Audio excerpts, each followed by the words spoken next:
अस्सलाम वालेकुम व्यूअर्स, मैं हूं आपका होस्ट अब्दुर्रहमान और आज डिस्कस करेंगे सन 2023 जो अपने इख्तिताम की जानिब गामजन है।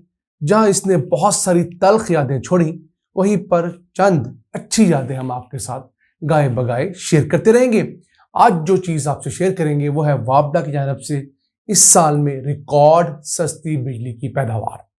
साल सन 2023 के अंदर वापडा ने 34 अरब यूनिट्स सस्ती पन बिजली पैदा की है। ये तादाद सन 2022 से 2 अरब 20 करोड़ यूनिट्स ज्यादा है। पिछले साल वापडा ने 31 अरब 80 करोड़ यूनिट्स पन बिजली से हासिल किए थे और इस इजाफी बिजली की वजह से हमें 106 अरब रुपए की बचत हुई है। अगर ये बिजली भी हम किसी और इंपोर्टेड सोर्स से पैदा करते तो हमें 106 अरब रुपए का खर्चा करना पड़ना था। वापडा ने जो बिजली पैदा की है उसका एक यूनिट औसतन 3 रुपए 51 पैसे का है, तमाम अखराजात डालकर, और ये हमारी कुल पैदा होने वाली बिजली का 30% है। देखिए, एक तरफ वापडा जैसा अहम इदारा 3 रुपए 51 पैसे का एक यूनिट बिजली का पैदा करता है। इसी के मुकाबले में हम इंपोर्टेड कोयले से, इंपोर्टेड गैस से या इंपोर्टेड दीगर फ्यूल से बिजली का एक यूनिट 50 रुपए तक पैदा करते हैं। तो वो महंगे यूनिट्स हमारे इस सस्ते यूनिट के बड़े हिस्से को खा जाते हैं। अभी वापडा की जो बिजली पैदा करने की कैपेसिटी है वो 9449 मेगावाट है, जो कि अगले 6 से 7 सालों में बढ़कर तकरीबन 20,000 मेगावाट हो जाएगी, क्योंकि वापडा इस वक्त 8 बड़े पन बिजली मंसूबों पर काम कर रहा है। तमाम तर मुश्किल हालात के बावजूद इन 8 बड़े डैम्स के ऊपर या हाइड्रो पावर मंसूबों के ऊपर काम जारी और सारी है। इन मंसूबों से 9.7 मिलियन एकड़ फीट इजाफी पानी महफूज हुआ करेगा। इस इजाफी पानी से हमारी मौजूदा पानी जखीरा करने की सलाहियत जो सिर्फ 30 दिन है वो बढ़कर 45 दिन हो जाएगी।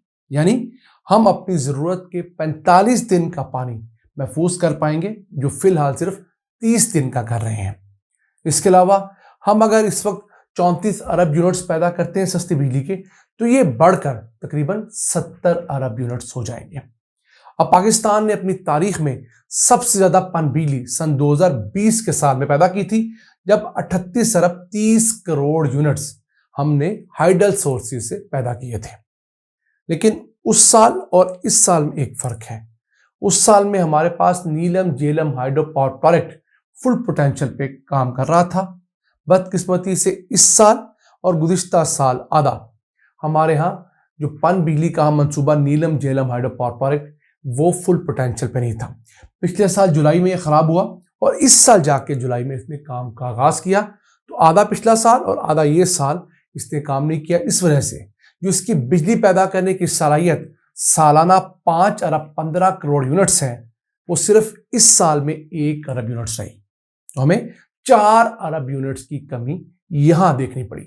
अगर ये चल रहा होता तो हम इस साल भी पन बिजली के सोर्सेज से 34 की बजाय 38 अरब यूनिट्स पैदा करते हैं।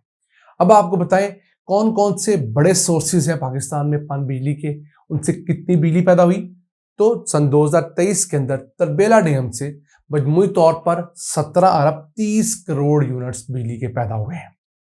पहले 3 टनल्स जिन पर पुरानी टरबाइन लगी हैं उनसे 12 अरब 90 करोड़ यूनिट्स बिजली के पैदा हुए हैं, जबकि चौथी टनल जो फेज 4 है उससे 4 अरब 40 करोड़ यूनिट्स बिजली के पैदा हुए हैं। दूसरा बड़ा पन बिजली मंसूबा पाकिस्तान के अंदर गाजी बरोता हाइड्रो पावर प्रोजेक्ट है, जिसके जरिए रवां साल 6 अरब 80 करोड़ यूनिट्स बिजली के पैदा हुए। तीसरे नंबर पर मंगला डैम आता है, जिसमें 6 अरब 40 करोड़ यूनिट्स सस्ती पन बिजली के पैदा हुए। चौथे नंबर पर नीलम झेलम हाइड्रो पावर प्रोजेक्ट था, वो 1 अरब यूनिट्स के साथ रहा। वैसे नीलम झेलम हाइड्रो पावर प्रोजेक्ट 2018 में मुकम्मल हुआ था। उससे लेकर सन 2022 के खराब होने तक, जुलाई तक, इसने 18 अरब 28 करोड़ यूनिट्स सस्ती बिजली के पाकिस्तान में शामिल किए। वापडा के नेटवर्क पे सबसे महंगा जो प्रोजेक्ट है वो नीलम झेलम हाइड्रो पावर प्रोजेक्ट है, क्योंकि ये सिर्फ वापडा के रिसोर्सेज से नहीं बल्कि मुख्तलिफ लोन से बना था। तो इसका एक यूनिट ₹9 का पड़ता है। लेकिन बाकी यूनिट चूंकि सस्ते भी हैं, कोई ₹1 वाला, कोई ₹1.5-2 वाला, तो क्युमुलेटिवली जब मीन निकाला जाता है तो एक यूनिट औसतन वापडा का ₹3.51 का है। इसके अलावा वर्षक हाइड्रो पावर प्रोजेक्ट से 80 करोड़ यूनिट्स बिजली हासिल हुई। फिर चश्मा के मुकाम पर जो हाइड्रो पावर प्रोजेक्ट है उससे 90 करोड़ यूनिट्स बिजली के हासिल हुए, जबकि बकिया 17 हाइड्रो पावर मंसूबों से 2.5 अरब यूनिट्स बिजली के हमने हासिल किए हैं। पाकिस्तान में इस वक्त वापडा के पास कुल मिलाकर 22 हाइड्रो पावर मंसूबे हैं। इसके अलावा कई मंसूबे प्राइवेट सेक्टर में हैं, छोटे दर्जे के। एक बड़ा मंसूबा जरूर है जो कि सीपैक के तहत बना है, जिसका नाम है करोट हाइड्रो पावर प्रोजेक्ट। 720 मेगावाट का है, वो सीपैक का है, और वो आईपीपी का मंसूबा है, वो वापडा के अंदर नहीं आता। फिर खैबर पख्तूनख्वा के अंदर, इसके अलावा गिलगित बल्तिस्तान के अंदर चंद छोटे मुख्तलिफ हाइड्रो पावर मंसूबे, उनको हम इसमें शामिल नहीं कर रहे। अब पाकिस्तान के पास अल्लाह ने जितना पानी दे रखा है, यानी जितना पानी सालाना हमारे दरियाओं में आता है, हम उसका सिर्फ 10% बमुश्किल महफूज कर पाते हैं डैम्स के अंदर। जबकि दुनिया भर में जो इंटरनेशनल स्टैंडर्ड है, औसत ये है कि पानी जो दरियाओं में उनके पास अवेलेबल होता है, 40% तक मुल्क अपना पानी जखीरा करते हैं। और जिन महीनों के अंदर पानी नहीं होता, बारिशें नहीं होती, खुश्क मौसम होता है निस्बतन, तो उस डैम से पानी इस्तेमाल किया जाता है। तो हमारे यहाँ जो ये नए डैम्स बन रहे हैं, 8 के करीब हाइड्रो पावर मंसूबे हैं, ये उन्हीं के जरिए हम 30 दिन की बजाय तकरीबन 45 दिन का पानी महफूज कर पाएंगे। जबकि हमारा हमसाया मुल्क इंडिया आज भी 100 दिन का पानी महफूज रखता है। और अगर बात करें हम अमेरिका की, तो वो तो पूरे 1 साल का पानी महफूज रखते हैं। खुदा न खास्ता वहाँ पर पूरा 1 साल एक कतरा कहीं से पानी ना आए, बारिश ना हो, तो वो तब भी खुश्क साली का शिकार नहीं होते। हमारा अलमिया ये है कि हमारे यहाँ 1 साल खुश्क गुजर जाए, मानसून ज़रा ड्राई हो, तो हमारे यहाँ पानी के लाले पड़ जाते हैं और फसलें ख़राब होने लगती हैं। तो हाइड्रो पावर मंसूबे, डैम्स के मंसूबे, ये वो मंसूबे जिनमें लगाया हुआ ₹1 आपको कई गुना रिटर्न देता है। जबकि इसके मुकाबले में जो हमने प्राइवेट बिजली घर लगाए हैं अंधाधुंध, वो हमारे लिए खालिसतन नुकसान का जरिया है। मैं ये कतई नहीं कह रहा कि आप सारी बिजली हाइड्रो पावर मंसूबों से पैदा करें, ऐसा मुमकिन नहीं है।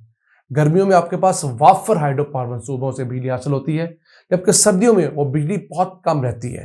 तो आपको सर्दियों के लिए दीगर जराए से बिजली पैदा करने के मंसूबे भी चाहिए, जिनमें गैस भी है, कोयला भी है, न्यूक्लियर भी है, रिन्यूएबल एनर्जी भी है। लेकिन हमें कोशिश ये करनी चाहिए कि हम अपने एनर्जी मिक्स के अंदर मैक्सिमम शेयर पनबिजली को दें, ताकि ये सस्ता सोर्स जब सिस्टम में ज़्यादा से ज़्यादा आएगा तो लोगों के लिए बिजली की प्राइस कम करने में हमें मदद मिलेगी।